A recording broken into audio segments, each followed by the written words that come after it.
Ողջույն բոլորին, այսօր գիտարկենք մի հատ բավական հետաքրքիր սկզբնախաղային ծուղակ։ Սպիտակները խաղում են E2, E4,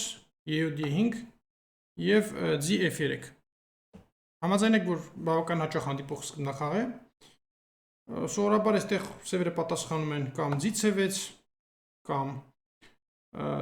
D7, D6, երբեմն նաեւ խաղում են G-F6 ռուսական պարտիան, բայց եկեք ենթադրենք, որ այս դիրքում սևերը իրենց անպաշտպան զինվորը, քանի որ G-ն F3-ից արձակվել էր սև զինվորի վրա, պաշտպանում են F7, F6-ով։ Միանգամից ասեմ, որ սա կոպիտ սխալ է, արդեն երկրորդ քայլում, եւ եթե ձեր ակակորդ այդպիսի խաղ խաղացել, ապա սպիտակները արդեն շահում են։ Իսկ թե ինչպես, ահա դրան էլ ներկված է այսօրվա վիդեոն։ Սպիտակները պատասխանում են G, E5 եւ զոհաբերում են իրենց G-ին։ Եթե սևերը F7, F6 են եկել, ապա բնական է, որ տրամաբանական հաջորդ քայլը պետք է լինի վերցնել G-ին։ Եթե նրանք G-ին չեն վերցնում, ապա մենք հաջորդ քայլում պարզապես հետ ենք նահանջում եւ զինվոր ենք շահում այս դեպքում։ Հետևաբար սևերը վերցնում են G-ին։ Դրան հետևում է թագուհի H5։ Շախ, ինչպես պետք է պաշտպանվեն սևերը այս շախից։ Առաջին հայացքից տպավորիչ է թվում G7, G6-ը, պաշտպանում եւ ժամանակ հարձակում թագուհու վրա, սակայն այդ քայլը սևերը չեն կարող խաղալ, որովհետեւ թագուհին կհարվածի E5-ի զինվորին, կհայտարարի շախ եւ միևնույն ժամանակ կվերցնի սևերի նավակը։ Այսօր սևերի նավակը կընկնի, այդ պատճառով G7, G6 խաղալ հնարավոր չէ։ Եվ միակ խաղը, որը կարող են սևերը այստեղ թույլ տալ, դա արքա E7-ն է։ Հետևում է թագուհի E5, սպիտակները հաճույքով վերցնում են սևերի անպաշտպան զինվորը։ Շախից պաշտպանվելու միակ եղանակը դա արքա F7-ն է։ Այլ տարբերակ չկա եւ օգտվելով այս քայլից սպիտակների փիղը հարվածում է C4-ից շախ եւ տեմպով մտնում է խաղի մեջ։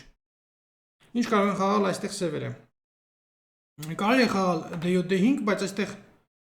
եւս մեկ զինվոր է զոհվում սևերի ճամբարից, այդ պատճառով սևերը նախընտրում են խաղալ արքա G6 ուսապել շախից։ Սպիտակները խաղում են թագուհի F5։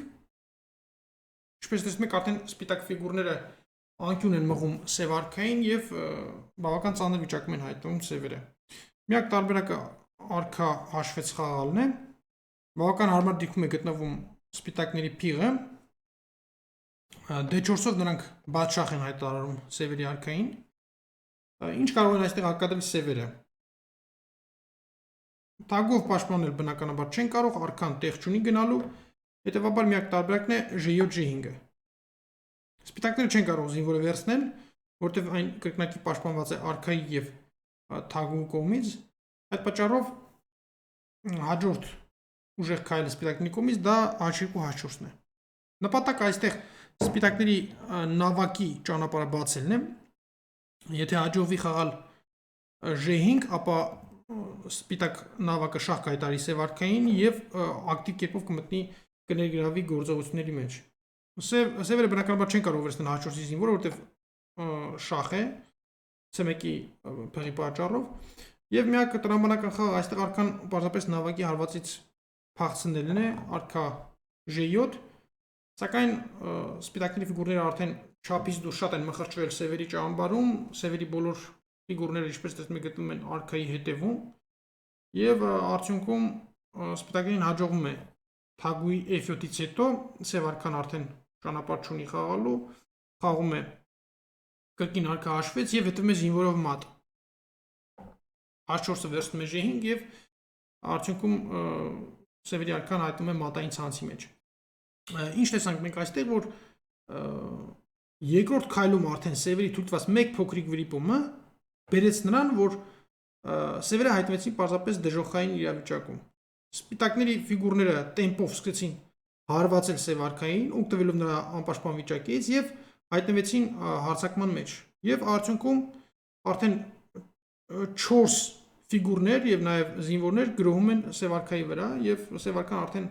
դառնում է անպաշտպան։